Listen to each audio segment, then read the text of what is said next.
name is Parker, and today I'm here to teach you about animal cloning and how it is unethical, ineffective, and expensive. Due to exorbitant defects that occur during and after the cloning process, animal cloning is the least reliable method of reproduction. The $20,000+ investment only has a 5% success rate, complemented by a high fatality rate, and I got that from Forbes. The idea of cloning was formed in 1938 by Hans Spemann, and the first successful cloning of an animal occurred in 1952 by Thomas King and Robert Briggs, and I got that from Rigoli. I chose this topic because I'm fascinated by the animal medicine practice. I've done extensive research and am well educated on the controversial idea of animal cloning. The genetic replication of animals, also known as animal cloning, is unethical, expensive, and majorly unsuccessful process that disrupts the embryonic structure and health of reproduced species.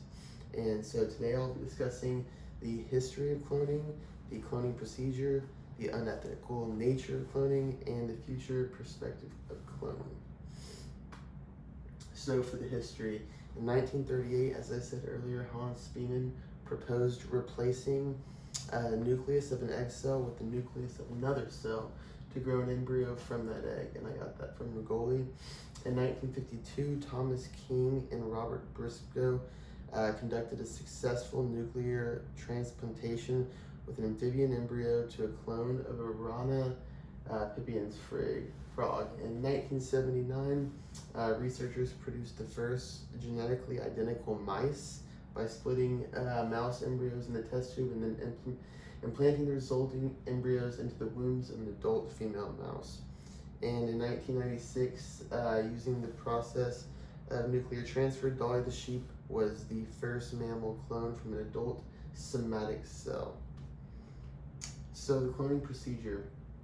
Today, the most common cloning methods utilize a process known as somatic cell nuclear transfer, and this is when scientists extract the nucleus of an immature egg and fuse it with the cell of a desired donor animal. And the artificially produced embryo is then implanted in the uterus of the surrogate, and the ideal clone is delivered as a conventional birth would be. However, most of the time it is induced C-sections, and cloning is primarily used for genetic, therapeutic, or reproductive purposes. So here, as you can see on this diagram, what happens is they take the cells, possibly skin cells, from one of the adults and the egg from the female, and through electric pulse, they fuse the egg. Here you see the cell fuses, the cell divides, they place that embryo in a surrogate, and you have the clone. So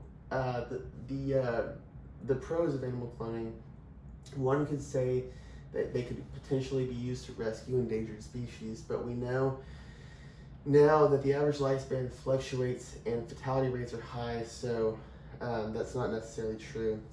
Another supposed pro is that they could be a valuable resource for biomedical research, but it's considered animal testing, and there's ethical issues that surround that. And I got that from Hare, and then from Rigoli we got supposed pros could be that they could ease future food supply shortages, but the likelihood of us being able to produce and transport that much is unlikely.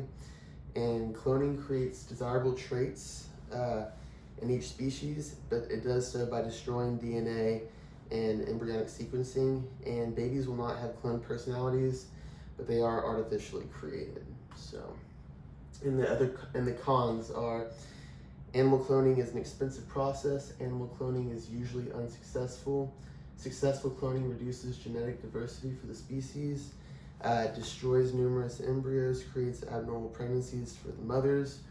They may not be able to produce any more offspring, and 54% of births from cloning require a C-section to complete the process. Animals experience unexpected health complications. Reintroducing extinct animals would have unforeseen consequences. Animal cloning is a process which could lead to human cloning. Significant similarities between stem cells and cancer cells. Therapeutic cloning requires the destruction of an embryo and animal rights surrounding cloning will forever be an ethical argument. So the future perspective of animal cloning, advancements in commonality of cloning is increasing, indicating a decrease in cost for cloning procedures. You can now, it's suggesting now that you can clone a cow for as little as $15,000, where at some point they were paying hundreds of thousands of dollars to clone dogs. And reintroducing extinct animals is now possible, but could have unforeseen consequences. And this is where we look at bacterial strains that could come with bringing back animals that have already become extinct. And so, but in conclusion, throughout my presentation, I discussed the history, procedure, pros and cons, and my future perspective of animal cloning. My goal was to convince you all that the process of animal cloning is wrong. In reiteration of my thesis, animal cloning is unethical, expensive, and majorly unsuccessful process that disrupts the embryonic structure and health of the reproduced species. Introducing and restoring ancient life to our planet could cause new bacteria and viruses to emerge and endanger the human race. With that being said, you hold the choice to support or protest the cloning of animals. Thank you for listening. Here's my citations.